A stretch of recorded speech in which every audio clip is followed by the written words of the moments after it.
I'm Christina Boston. I'm a recently retired Wilderness Character Monitoring Program Manager for the Forest Service based out of the Washington office, Wilderness and Wild Scenic River staff. In this session today, we're going to be talking about wilderness character monitoring data and all the things we need to be doing around managing that data, collecting that data, reporting, and best practices for doing all of that and some of the tools that we currently have. And okay, there we go.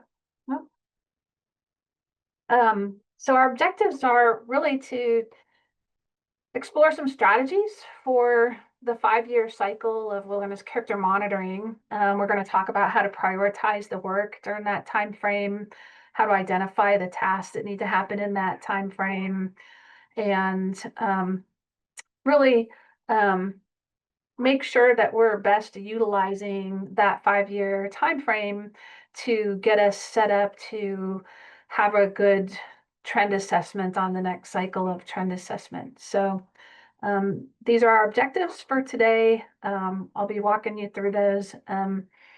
And at the end of the presentation, I'll be sharing on my screen some of the things that I'll be mentioning as we go through this. But really, this is about making sure you have really good data getting fed into the wilderness character monitoring process so that your trend assessments are based on good data and can be as meaningful as possible for informing your management decisions and letting you know how well you're doing with managing wilderness character for your wilderness.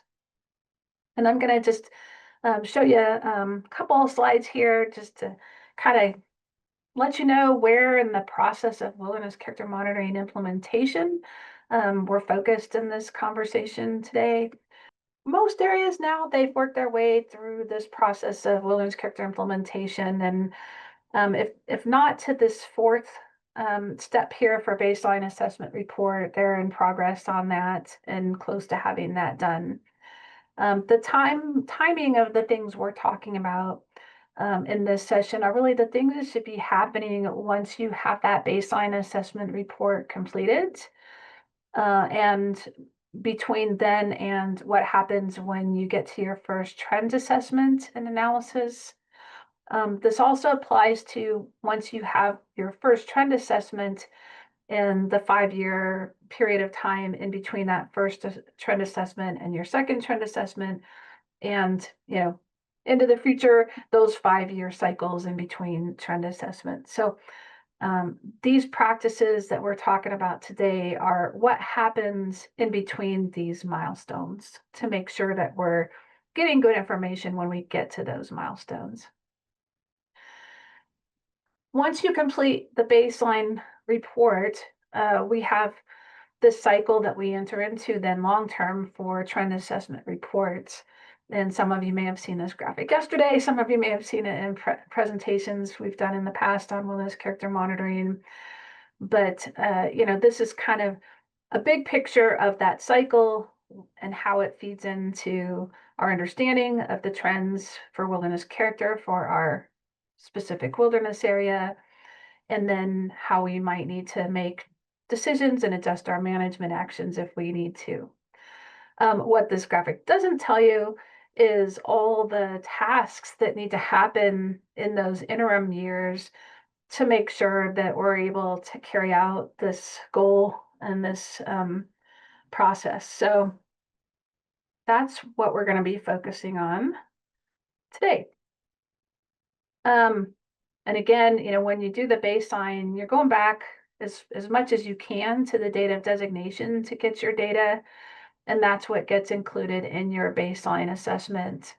When you're working on your 5-year assessments, you're really just looking at the 5 years of new data since your baseline data year.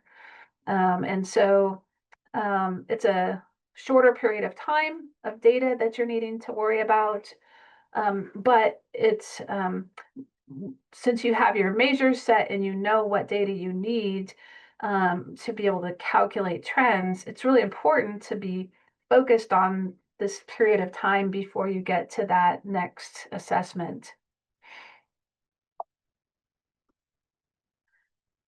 And again, this is another way to kind of look at what happens after the baseline, and the previous cycle of things is really kind of getting at the reports and the trends and the 5-year assessments. But there's this whole other piece that's this data stewardship piece. And that's really the piece that we're going to be focused on here. And that includes data collection, new monitoring data. That includes management of data that's already in our database and cleaning that up. It includes adding new data to that as it's collected. It includes reviewing data, and we're going to talk more about that. So there are different types of interim year tasks that we should be keeping in mind. The monitoring and data collection is one piece of that, and that includes any monitoring that you need to be doing to collect data for the measures that you've selected for your wilderness area. And you probably have local data collection plans in place for that. If you don't, you should probably include in here a task to get that plan set up so that you can make sure you're collecting the data that you need to have fresh data for your measures when you do get to your 5-year assessment. So that's those tasks associated with that monitoring, that data collection, and then the entry of that new data into our systems or wherever they're appropriately stored. The data management piece is about the data systems where we are storing the data. And a lot of that is in our NRM right now, as well as our interagency database, but there may be other places where data is stored where you need to do some data management. And when we talk about data management, we're talking about things like making sure the data that you have is complete and adequate, and looking at the quality of your data, and looking at tasks that you may be able to do to improve that data. There may be things that haven't been, you have the information, but it hasn't yet been entered into the data systems that we have. You may have some things like in NRM where we have to link to things for them to show up appropriately when we do our reporting. And so that kind of data management is another piece of these tasks we really need to stay focused on in these interim years. And then, of course, reporting. And I know that's something that's sort of shifting right now in priorities. And I believe in talking to Portia yesterday, who was our primary connection to NRM, Wilderness, and WCM, that we are still going to be doing reporting this year in NRM. It's sort of unclear in the future what level of support we're going to have for NRM. But as long as we do have that and can continue to do our reporting in there, we still want to be getting everything in there that we can. And there are a lot of tasks that we can be doing throughout the year to make sure that reporting goes smoothly each year. And so that's another piece of what we need to think about in this interim time frame. And then there's also the coordination and communication piece. As you're working on monitoring, data management, reporting, who needs to be talking to each other? What are the dependencies that you have on others to get work done, get data collected, get monitoring completed, or enter that information into the systems, or work with you to make corrections in the system? You need to think about what all those communication pieces are. And another piece of that communication is to think about the complexity of it depending on your wilderness. If you have a big wilderness with a lot of districts that have pieces of it, or you're in a wilderness that's shared by multiple forests or potentially even multiple agencies, it's really important to think about this coordination and communication piece, because you want to make sure that all these other kinds of tasks are happening in all the jurisdictional parts of the wilderness so that you have all the information you need when you get to your next 5-year assessment. And then there are tasks for just preparing for that next 5-year assessment that you would want to be thinking about as you get closer to the end of that 5-year period. The other thing to think about when you're trying to figure out how to plan for these tasks during these interim years is the timing. When within each year do these tasks need to occur? And then the frequency is also important to be thinking about. Some of the things we do annually. Some of the information we need to collect maybe happens on some recurring cycle that happens within the 5-year time frame, but not necessarily every year. And then there are some things that really do only happen maybe in the final year. And other 5-year tasks that maybe parts of it can be done annually to make the 5-year task a little easier when you get to it. And so identifying this frequency of when things need to occur within that 5-year time frame will really help you map out what needs to happen. And then the timing within the year piece of it, there are, of course, the fixed timeframes when we do our upward reporting. There's also timeframes when it's good to be doing the review and cleanup of data that would be earlier than that in the year. There's the field seasons when you're able to get out and collect new data and do monitoring on the ground. And so the timing of those tasks within the year is also an important component to be thinking about. So when you're thinking about how to get this work done, for each task, we really need to think about who all needs to be engaged to successfully complete that task. And that there's a lot of variables here as to, who's going to need to be involved in each task. And that's going to vary by the measure, by the task. But it could include your local wilderness staff, your manager, your field staff. It could include your local specialists. It might include specialists at your forest level or even regional level. It might include stewardship partners, interns, leadership, depending on the task. So it's good to think up front about who needs to be involved in that task to make sure it's successful. And then identifying who's going to collect and enter the data. We do have lead data stewards for the reporting, but they're not always necessarily the ones that are entering data or collecting the data. And so it's important to make sure if you have local monitoring plans that it's really clear who's going to be doing those pieces of that. And then for the data management, again, you've got your lead wilderness data steward, and I think they would likely be involved in the data management, but you may need to involve other people to help clean up that data. You may need things changed in other NRM modules that you don't have access to. So you'd want to identify who you need to work with in other programs to get that data complete or corrected. And then for those tasks that you've identified that need to happen during this 5-year time frame, I think there should be a lead that you identify for each task.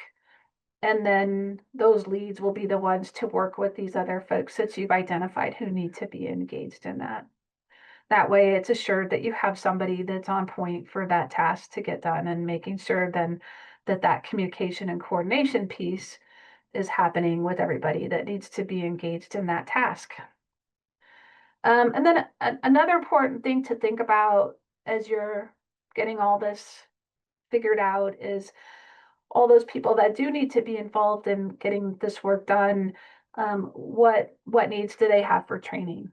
We want to make sure people can successfully engage in getting the work done.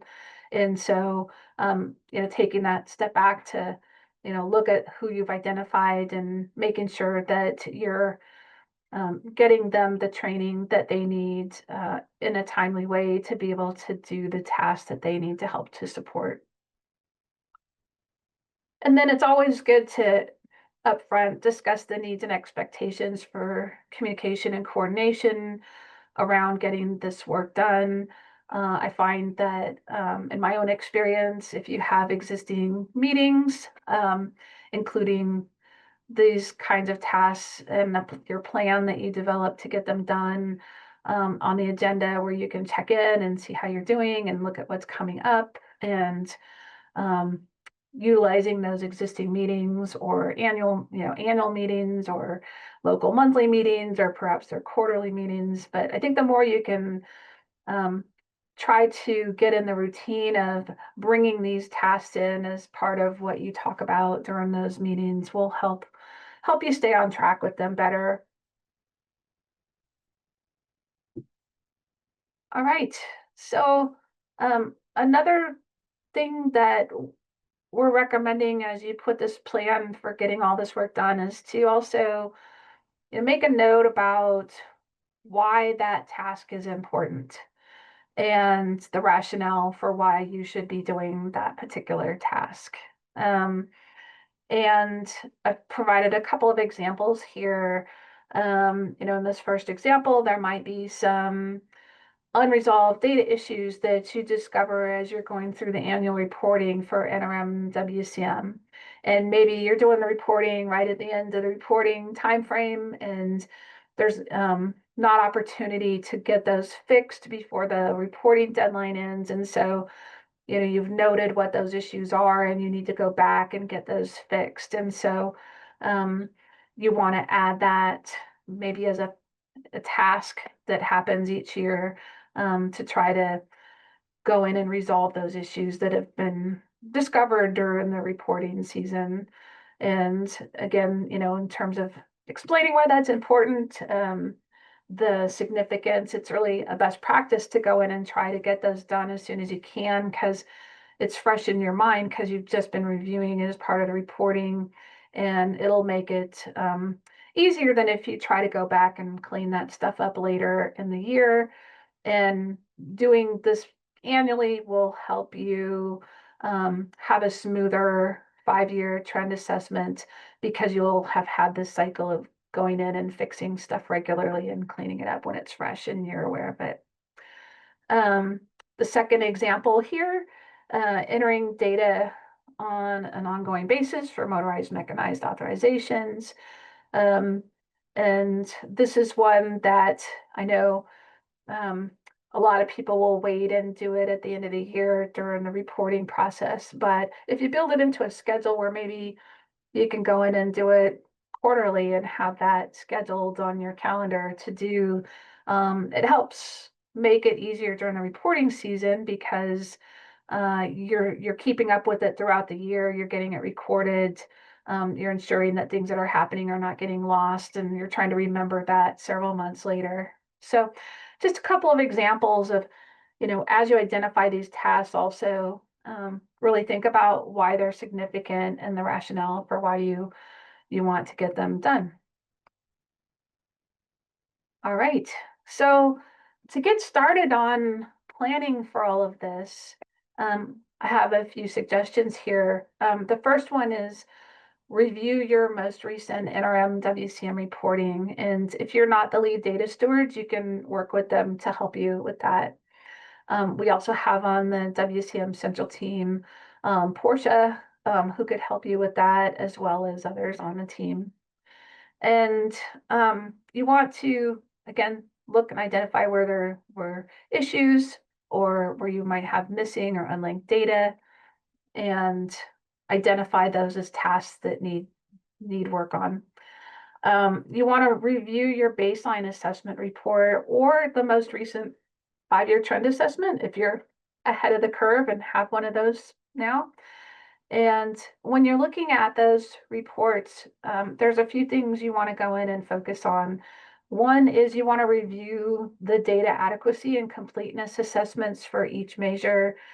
And I suggest you look at both the ones that are rated as low, medium, and high, because there may be routine tasks in those interim years you want to keep doing for the ones that are rated high, so you can continue to retain high data adequacy and completeness. And where you have medium or low adequacy or assessments, you can think about, do you have capacity or opportunity to improve those and come up with the tasks that you would need to improve the data for those measures and take advantage of this next 5-year period to do that. And also look at the major, let's see, look at the measure in the baseline assessment and identify for each one what the frequency is, and what the monitoring protocol is. So you can, as you're mapping all of this out within that time frame, it tells you right there in the baseline what the frequency needs to be for getting new data and doing the data collection. So go in and take a look at that. And the third thing I encourage you to really look at as you're trying to pull together this list of tasks for these interim years is to review the interim WCM data status table, which is typically an appendix in the baseline assessment. And in there, whoever worked to put together your baseline assessment report will have included this table, and it outlines where you do have known issues with your interim WCM data. And then lastly, I would recommend that you review the conclusion in the baseline assessment, because there's often statements in there that will key you into where there may be some deficiencies, again, that you could build some tasks around during the interim years here. In addition to the baseline assessment, if you have local data collection plans relevant to data needed for WCM measures, take a look at those and build those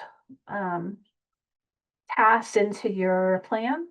And then look at your interim reporting requirements and review what your current requirements are for that in any given year. Make sure those are part of the task list. And then not everyone has these, but for some areas, an after baseline report was done, and it does outline some, but not all of these tasks.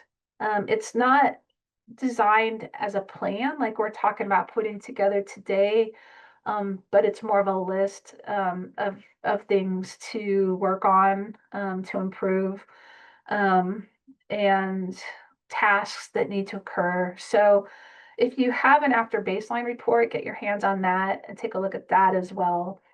And there is a template for after baseline reports in the interim WCM, or I should say, in the WCM Pinion resources that we have. So if you don't have one and you want to build an after baseline report, there is a template. Okay. As you're thinking about and putting together this list of tasks, prioritization is really important. I think it's pretty common that we don't have enough resources to work on all the data collection and data management tasks that we would like to do. So prioritizing the tasks for all of our measures and having that those priorities identified as we put together this 5-year plan will really help us to, as we have reduced resources to do this work, and if we need to cut back on pieces of it, we know how to focus our time on those things that are listed here, those pieces of data and the monitoring that are going to be the things we need to inform us about things that are most threatened in our wilderness, things that are going to most likely be going through some changes in the next 5 years. If you have projects planned or there are activities likely to happen either in the wilderness or adjacent to the wilderness in that 5-year time frame, focusing on the aspects of wilderness character and the measures associated with that are most likely to be impacted by those activities, would be important when you're thinking about your priorities. Are you trying to understand if one of or more decisions you've made and adjusted your management in your wilderness is having the intended effect? So you might want to prioritize data collection and measures that will help you to see the results of previous management decisions you've made. And then prioritizing data entry and categorization of data in NRM that will be lost if it's not rolled over in NRM would be another thing I would think about as you're prioritizing your time. So a lot there to consider as you're thinking about your priorities, but I think it's an important step as you put together a plan for getting this work done during that 5-year interim period. And including tasks related to what you need to do to start getting ready to do your next 5-year assessment is another component that I would recommend you include in this 5-year plan. And obviously, things that you're doing throughout the 5-year period will help to make that 5-year assessment go smoother by improving data and having good updated, complete data, getting the monitoring done that needs to be done to have fresh data. But there are also tasks specific to getting ready to actually complete the actual assessment document, who's going to do it, what kind of additional prep needs to happen, are there partners you're going to engage to get that work done. And I would recommend including some tasks in this 5-year plan on what tasks need to happen to be ready to actually start work on your 5-year assessment in the year that you're planning to do it. So I participate with the Wilderness Information Management Steering Team, the WIMPS. We have a WCM task team. And one of the projects that we took on for this year is developing a template for wilderness character monitoring interim year planning for monitoring, data collection, data management, and reporting. We had hoped to have that done in time to share with you during the presentation today, but we're still working to pull that together. But a lot of the things I'm sharing with you today are what we've talked about in that team that's working on this, that we really should be including, and the considerations that we should have as we're putting this report together, and some of the resources that we already have that we can utilize. To pull together a plan like this, once we get that future optional WIMPS template out, you can use that, but you can always create your own plans or checklists to do this as well. But I would just make sure that these components that we've been talking about are built into that. So why is it important to have a plan for all of this? It's important, first of all, here, it's going to ensure that the most important things are getting done when they need to happen. If you don't have a plan and you have a lot of competing priorities, it's easy to let things slip. But if you have a plan, you're bringing up these tasks regularly as you can in existing meetings and check-ins that you have with people, it's more likely that these important things are going to get done. The second, why here is that this work is really going to help you to have a smoother time getting your 5-year assessments done, and will make it more achievable because you won't be having to go back and try to clean up 5 years of messy data or locate data or, you know, realize at that point that you don't really have new data for some of your measures because you really weren't tracking on it and making sure that you were planning to get that new data. So planning for this work will really help you when you get to your 5 year assessment. If you have cleaner, more complete data to work with, and you're not having to figure all of that out.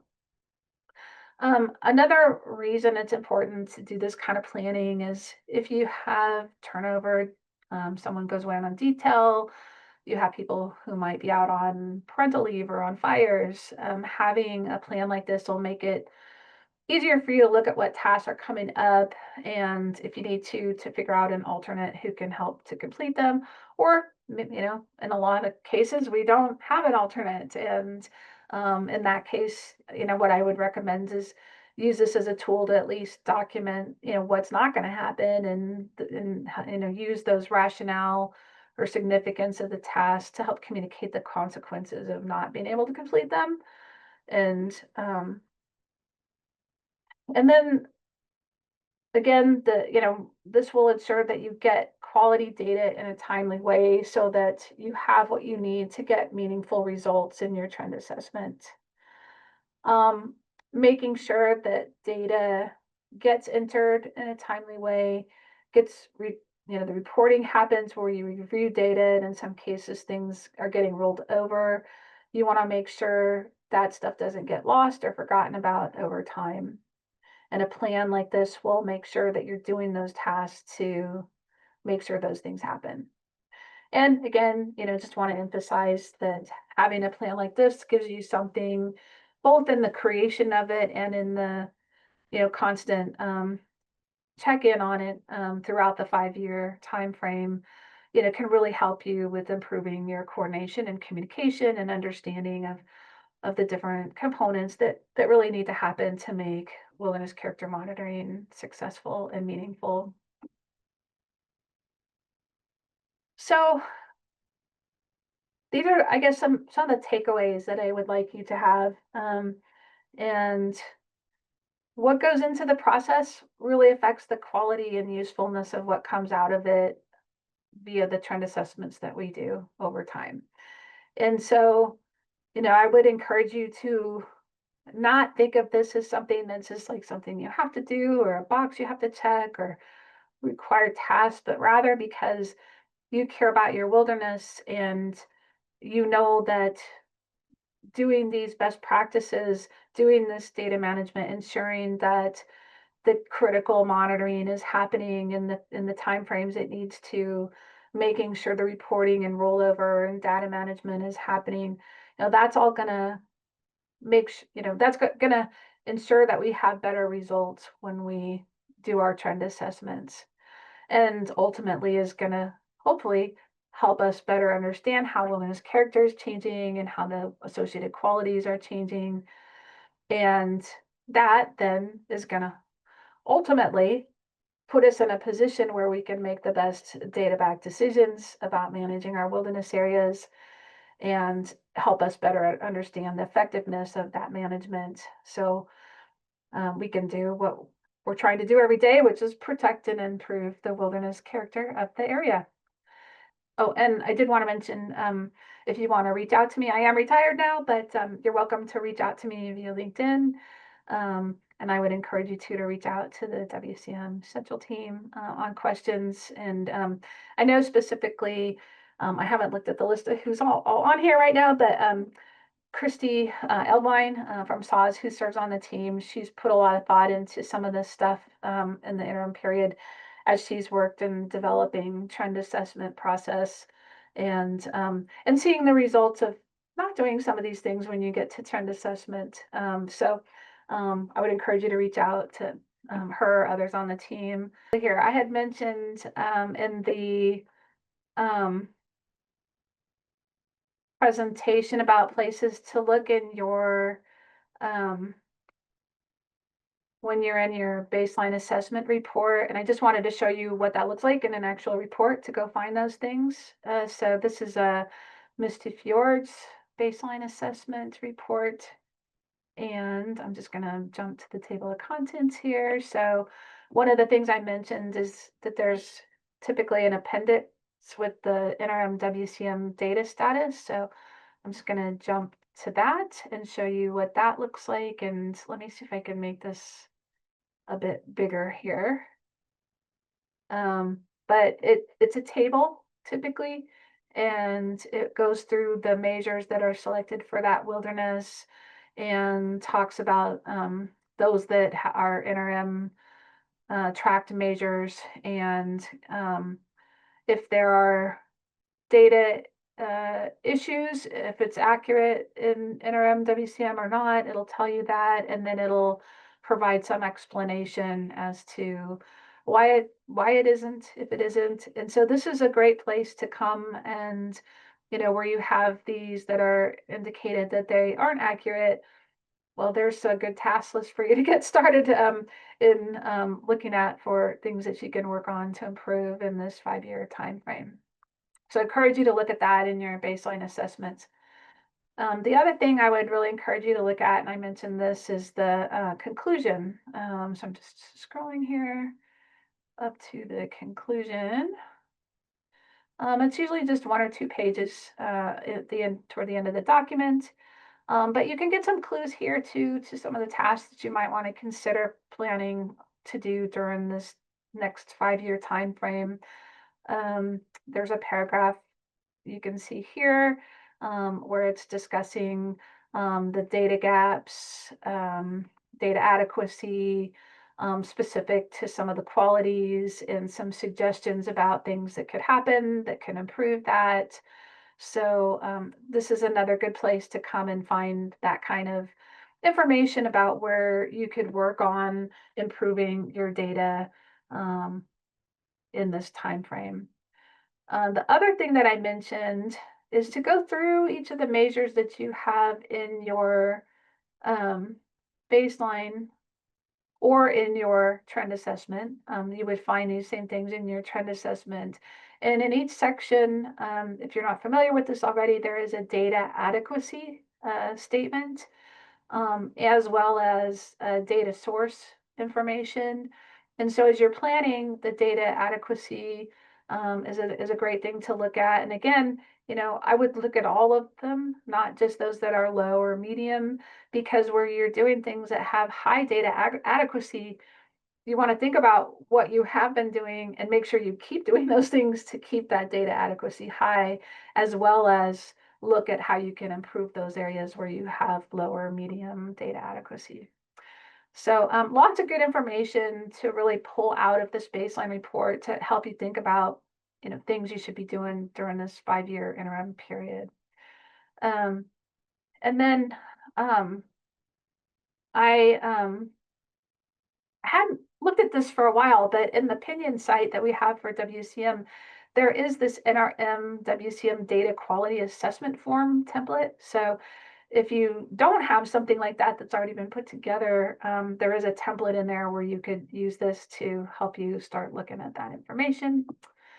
And then I did mention the after baseline report as well. This is the template that we have for doing those after baseline reports. And I'm just going to scroll down here too. It's kind of set up like a timetable, but it's not as specific as the plan that we're pitching would be good to have for this interim period, where it really is specifically mapping out everything across that 5-year period with the time frames, the tasks, who's responsible, etc. But this is a good starting place if you have an after baseline report that was completed. And then let's see. I did also want to share this. We shared this at last year's Skills Institute, and it's something I worked on with Christy that helps you assess the complexity of your wilderness for doing a 5-year assessment. And, there are factors in here that are fixed. You can't really do much about them, but there are other factors in here that if you embrace these best practices and put together a plan for doing these kinds of things I've been discussing during that 5-year time frame, you can bring down the score, the score here, and that will reduce the overall score for you when you're assessing the complexity of getting your assessment done by putting in that time during that interim period versus saving everything and then having to go back and do it all later. So you can see that here in these complexity factors for the measured data, WSP data we collect for WCM, and having ongoing relationships and working on this stuff with specialists will likely lead to more responsive specialists when needed as working on your assessment. So I encourage you to come in and take a look at this tool. Again, it's available on the WCM Pinion site, and think about how you can utilize this 5-year period to bring those factors down, and make sure you can make your next 5-year assessment as painless as possible. And I have just one more thing to show you here, and this is just a pitch for when we do our administrative and legislative documentation, which is the 2-point step of the WCM element of wilderness stewardship performance. We gather up all the important documentation and organize them by the qualities of wilderness character. We include other kinds of legislative and administrative stuff, other things that we think are important to track and keep gathered together. But this is not meant to be a one and done exercise. It's something we want to do annually. Make sure that we're adding anything new that gets generated. If you've done, say, maybe an MRAP, or you've approved some research to happen in your wilderness that year, or other kinds of things where we would likely want to include that, add that to the files and add it to our index that we have for those files. That's going to help you again later when you want to say work on the major values for trammeling. Having that kind of information updated and kept up to date annually will really help you out. So just a pitch to maybe build some tasks around updating this and updating your admin and legislative files during the year. All right, I'm going to stop there, but wanted to share those things. So I'm going to stop sharing my screen. And Christina, we have one question in the chat that maybe we could answer really quick before we sign off. Can you please share some interesting personal examples of monitoring for these values in the field for wilderness character monitoring, I assume? share some interesting personal examples of monitoring for these values. So I don't know if I don't know if they're interesting, but and I, in my role, have not for many years now been the on the ground person doing the monitoring. But I mean, I think some examples of the on the ground monitoring would be, I mean, an easy one is campsite inventory, campsite impacts, trail monitoring, um, and keeping up with those if you have measures that need that data. Other kinds of monitoring, I guess maybe an interesting one for me from my previous experiences, lichen monitoring. I found that very interesting, and working with the regional air quality team to determine what the sensitive receptors were for each wilderness area, and then working with them to schedule their field work so that they were collecting the lichen information we needed for wildernesses that were using lichen as one of their sensitive receptors, and getting that collected in time to help inform our baseline work. So I Great. don't know if that was what you were looking for, but Great. Well, thank you so much, everyone, for attending, and thank you, Christina, for the great presentation. thanks everybody.